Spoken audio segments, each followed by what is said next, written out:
Atvinnurekendur í Ármúla mótmæla að konukot fái þar athvarf og segja ónæði, sóðaskap og hættu stafa af konunum. Hjúkrunarfræðingi hjá Ylju misbýður framkoman við heimilislausar konur. Þær eru bara í vonlausri stöðu í raun og veru og það vill enginn hafa þær nálægt sér. Ísraelsher segir að fjórðungur íbúa Gazaborgar hafi lagt af stað þaðan á flótta. Herinn hefur hert árásir á borgina enn frekar. Forstöðumaður á Litlahrauni segir þörf á algerlega nýrri stefnu í fangelsismálum. Fangelsin eru yfirfull, uppbygging situr á hakanum og erfitt að tryggja öryggi. Flugmaður sem nauðlenti flugvél á Sólheimasandi fyrir rúmlega hálfri öld sneri í fyrsta sinn aftur á slysstað í vikunni. Með í för var stýrið sem hann hélt eftir og minnir hann á að lífið er hverfult. Og sterkasta stelpa í heimi steig á svið Þjóðleikhússins í dag þegar leikritið Línu Langsokk var frumsýnt. Hi guys!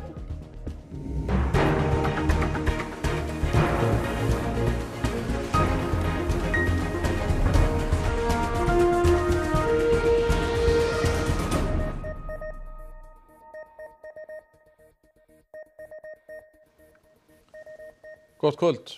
Heimilislausar konur eru óvelkomnar hvert sem þær fara og staða þeirra er vonlaus, segir hjúkrunarfræðingur í neyslurými Ylju.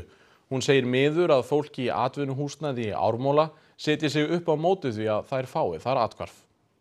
Við verðum alltaf að gera okkur grein fyrir því að þarna erum við með einn viðkvæmasta hóp samfélagsins. Þetta eru konur sem eru heimilislausar, margar hverjar háðar vímuefnum og það eru ekki erfir, þær eru bara í vonlausri stöðu í raun og veru. Og það vill enginn hafa þær nálægt sér.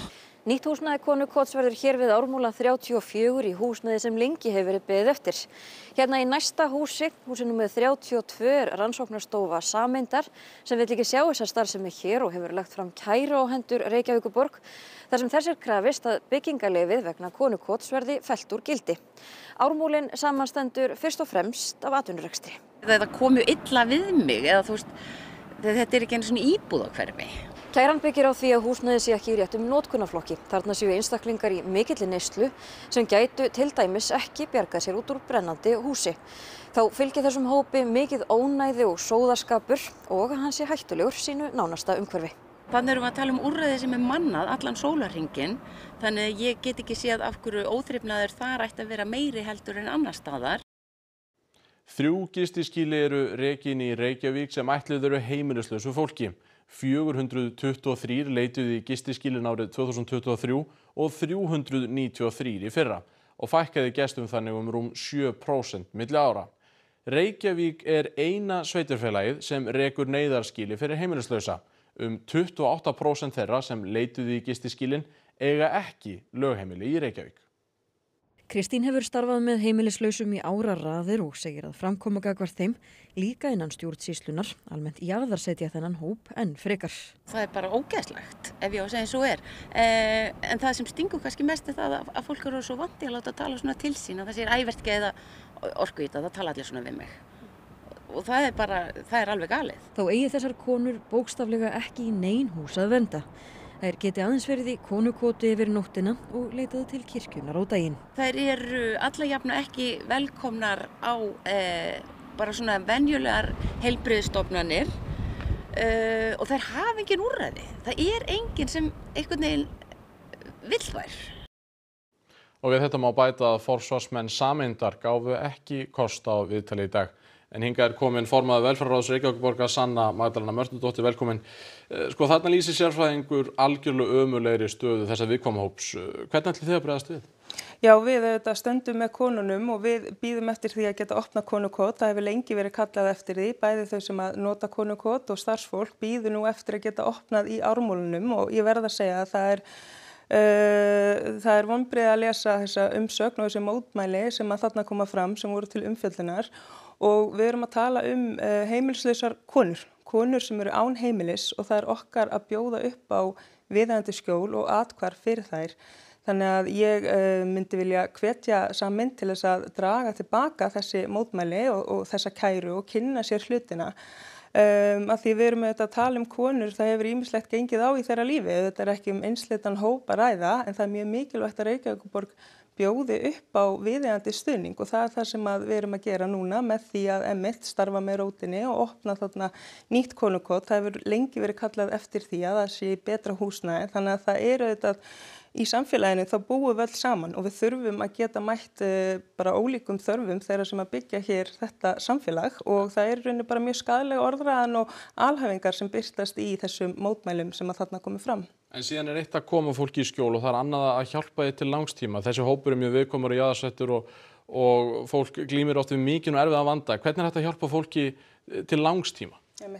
Reykjavíkurborg er með vettvangs- og ráðgjafateymi sem er að mæta fólki á þeim stað sem það er statt og er þá að vinna í rauninni einstaklingsmiða áætlun og svo eru þetta fyrirhugað þarna opni tímabundin úrræði þar sem að búseta getur þá farið fram sem er þá í lengur en sólarhring. Þannig við erum annars verið að tala konukotið og síðan erum við að tala svona búsetu sem er þá hugsuð þannig að það sé viðeigandi stuðningur og það hefur auðvitað vantað slíkt þannig að verður mjög ánægilegt að geta opnað þetta. En nú er Reykjavík eina sveitarfélagi sem að reynir að koma til móts við þennan hóp. Gengur það til lengdar að önnur sveitarfélög gera það ekki, sérstaklega í kringu Reykjavík og séu þar með bara stikkfrí? Þetta þurfa önnur sveitarfélög sérstaklega á höfuðborgarsvæðinu og bara öll sveitarfélög að mæta öllum sínum íbúum. Þetta gengur ekki að það sé fólk hér án húsnæðis. Þetta er auðvitað réttur okkar allra og ég bara líka hvet öll sveitarfélög til þess að líta til Reykjavíkurborgar og sjá hvað sé hægt að læra á þeim og við viljum öll vinna saman því við eigum öll rétt á atkvæði. Sanna Magdalena, þakka þér kærlega fyrir komuna. Við ætlum að fara í annað. Ástand fangelsismála er óásættanlegt og hefur verið árum saman án þess að við því sé brugðist, segir hópur fólk sem starfar innan kerfisins. Forstöðumaður á Litla-Hrauni segir þörf á nýrri stefnu í fangelsismálum. Forstöðumenn tveggja fangelsa, öryggistjóri Fangelsismálastofnunar, Fangavarðafélag Íslands og Afstaða, sendu frá sér tilkynningu þar sem slæmu viðvarandi ástandi fangelsismála vegna langvarandi vanfjármögnunar er lýst. Fangelsin eru yfirfull og dómar fyrnast á meðan boðunarlistar lengjast. Erfitt sé að tryggja öryggi innan fangelsana og uppbygging hafi setið á hakanum í áratugi. Nýlega þurftu fangaverðir aðstóð sérsveitar vegna ástand sem skapaðist á Litla-Hrauni. Forstöðumaður þar segir erfitt að aðskilja fanga. Menn eru ómikið að blandast og það er bara orðið löngu úrelt, þetta úrræði á Litla-Hrauni. Það er bara orðið erfitt að tryggja bæði öryggi starfsfólks og fanga. Síðustu 2 ár hafa fangaverðir fengið menntun en ekki er ljóst hvort hún verði fjármögnuð áfram. Í krefjandi aðstæðum þarf viðeigandi þekkingu. Við erum að fá inn í fangelsin miklu flóknari skjólstæðinga en áður. Þetta eru fólk með margþætt vandamál. Til dæmis er í geðrofseinkennum inn á fangelsi og með jafnvel alls konar alvarlega sjúkdóma sem að fangaverðir engan stakk búnir að takast á við enda ekki heilbrigðismenntaðir. Í yfirlýsingunni eru stjórnvöld gagnrýnd fyrir aðgerðaleysi. Ríkisstjórnin lækkaði stofnfjárframlög til byggingar á nýju fangelsi Stóra-Hrauni 400 milljónir á þessu ári. Í okkar eru hljóma það bara alls ekki vel því að kerfið er löngu sprungið og til dæmis líka það bara eitt og sér það leysir ekki málin að byggja eitt nýtt fangelsi. Þetta er mjög margþætt vandamál og það þarf bara að mynda skýra stefnu í þessum málum. Út í heim, Ísraels her hefur hert enn frekar árásir á Gazaborg og segir að 250.000 manns hafi lagt þaðan á flótta. Það er fjórðungur íbúa borgarinnar. Alþjóðastofnanir hafa ítrekað varað við því að hvergi á Gaza sé öruggt að vera. Þessa stundina er líklega hvergi hættulegra að vera en í stærstu borginni, Gazaborg. Ísraels her hefur skipað íbúum 1 milljón að hafa sig á brott. Sameinuðu þjóðirnar hafa lýst því yfir að það ríki hungursneyð og ofan á þá neyð gerir Ísraels her linnulausar árásir. Síðustu daga hefur herinn beint árásunum á háar blokkir sem áður voru heimili þúsunda. البرج هذا كنت تحت خيمتي وكانت تحتي ما اكذبش عليك ما كانش مقدر ان اعمل خيمه اهل الخير عملوا لي خيمه وساعدوني فيها بعد ما كان املي وتاملت انه كان لي خيمه وكل حاجه. Eiginmaður Napan er veikur og því treystaði sér ekki til að leggja á flótta. Nær ekkert berst til borgarinnar af neyðarvistum og því eru þau allslaus á götunni á stað sem skilgreindur er sem vígvöllur. Í dag varpaði Ísraels her sprengjum á 2 skóla Sameinuðu þjóðanna í borginni þar sem fólk á flótta hefur leitað skjóls. Ísrael hefur drepið yfir 64.000 manns á Gaza í árásum síðan í október 2023 og sært yfir 164.000. Talið að lík þúsunda til viðbótar séu grafin undir rústum. The unmistakable smell of death is everywhere. A grisly reminder that the ruins lining the streets hide the remains of mothers, fathers, children. Fleeing families are flooding the streets, clutching their children in their arms, not knowing where they will go next, because every option seems to have been exhausted. Áfram í útlöndum, yfir 100.000 komu saman í Lundúnum í dag til að mótmæla stefnu stjórnvalda í innflytjendamálum. Þjóðernissinnin Tommy Robinson boðaði til mótmælana undir yfirskriftinni Sameinum konungsríkið. Auðkýfingurinn Elon Musk var meðal þeirra sem ávarpuðu hópinn. Nokkrir voru handteknir fyrir ofbeldi gegn lögreglu. Skammt frá komu 5.000 manns saman til gagnmótmæla undir yfirskriftinni Standið upp gegn kynþáttafordómum. Lögregla átti fullt í fangi við að halda hópunum aðskildum. Ísland en líka fólk á öllum aldri í miðbænum. Það og allir mjög margir klæddir í enska eða breska fánan eru með hann eins og skikkju utan sig, en það fólk líka með barnavagna og breska fánan utan barnavagnin og fjölskyldur með börn. En stemningin mjög súr, finnst mér. En svo líka fólk með rauðar Trump, Make America Great Again derhúfur og líka Make Britain Great Again eða alls konar ykkur skilaboð í svipuðum anda. Flugmaður sem nauðlenti flugvél Bandaríkjahers á Sólheimasandi segir það hafi verið magnað að snúa aftur á slysstað meir en hálfri öld síðar. Flugmaðurinn Gregory Fletcher var 26 ára þegar slysið varð og hafði gegnt herþjónustu í 3 ár. Þennan örlagaríka dag í nóvember árið 1973 var hann í þjálfun að fljúga flugvélinni sem af gerðinni Douglas C-117D. My goal was to become an aircraft commander in that airplane, but on this particular flight, it was essentially a combined operational flight carrying logistics to Hafnarfjörður, and then it was also sort of a training flight for me. 7 voru í vélinni, 4 farþegar og 3 flugmenn og komust allir lífs af. Fletcher fór aftur til Bandaríkjanna eftir slysið og hefur ekki komið hingað til lands síðan. It was very exciting and a little bit sad because the fuselage has been much abused over 51 years, but it was also exhilarating to see it, and it's a wonder to me that it's become this tourist magnet. Fletcher segist ekki hafa haft í hyggju að snúa aftur, en fyrir tilstuðland bandarískrar blaðakonu, Kristín Negroni, sem vinnur að bókum nauðlendinguna, hafa hann ákveðið að slá til. Hann segir margar rangfærslur á kreiki orsök nauðlendingarinnar.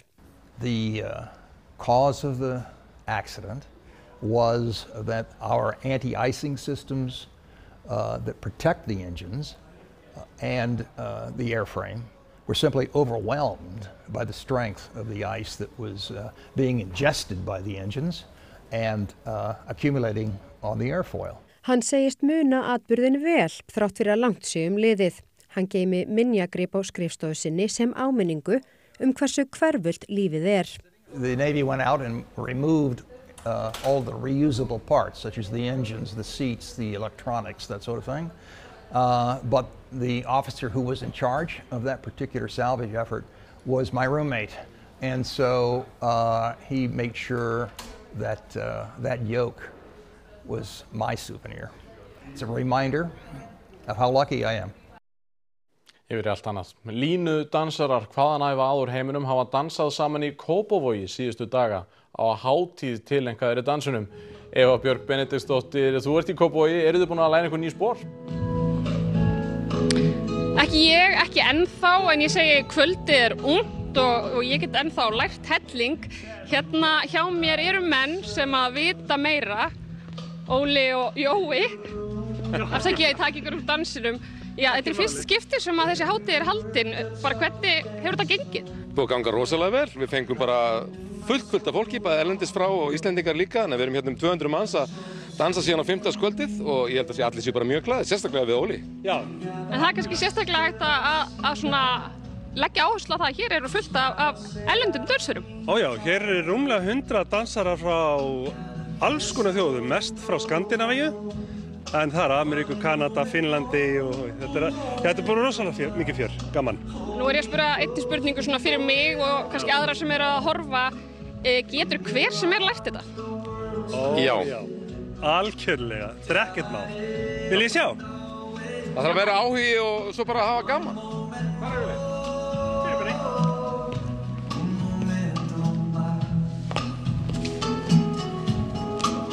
We dance like towers house no start, no break, no final end. Your laugh still echoes in my mind. It plays on loop soft. Við förum úr einni línu í aðra því leikritið Línu Langsokk var frumsýnt í Þjóðleikhúsinu í dag. Prúðbúin börn, fyrrum línur og leikarar voru spennt að fá sterkustu stelpu í heimi aftur á svið.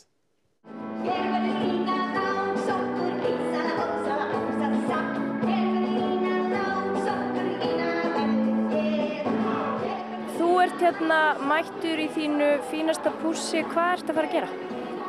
Við erum að fara á Línu Langsokk á leikrit. Ertu spenntur? Já. Og þið eru með herra Níels og hestinn? Já. Ég er með hestinn. Ég er með herra Níels. Hvað heitir hesturinn? Litli Karl. Ég er mjög spennt. Ég hef fylgst með öllum línunum sem hafa komið undanfarin 40 ár. Ég lék línu í þessu húsi fyrir 40 árum síðan og þetta er bara alltaf já gaman. Vissu þið að amma var eins og Lína Langsokkur? Já. Já, það er svolítið flott. Nú er ég hann sterkasta amma í heimi.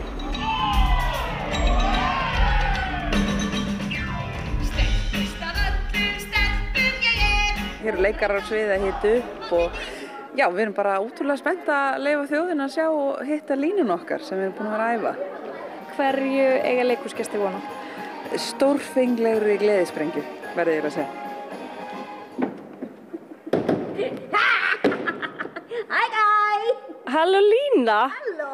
Þetta er sko húsið mitt og svo er ég með hesti minn, hann er örugglega sestur inn og herra Níels líka, hann er api. Við vorum að flytja hérna vegna þess að pabbi minn, hann datt ofan í sjóinn og þannig ég er að bíða hér eftir honum. Þú fékkstu leyfi til að koma með hestinn og herra Níels inn í leikhúsið? Já. Ég vil ekki hafa neitt öðruvísi, sko. Nei, hæ! Það er sýning að byrja, við þurfum að rýma svæðið, þið þurfum að fara út, þú þurfum að gera það tilbúin. Þú þurfum að gera það tilbúin, þannig að það verður bara mjög gott ef þið getur komið. Hengur, já, takk þú bara hjólið. Ég segir þá bara, sælir kælir og sjáumst í kvöld. Lína, alltaf góð. Skulum kíkja á veðrið.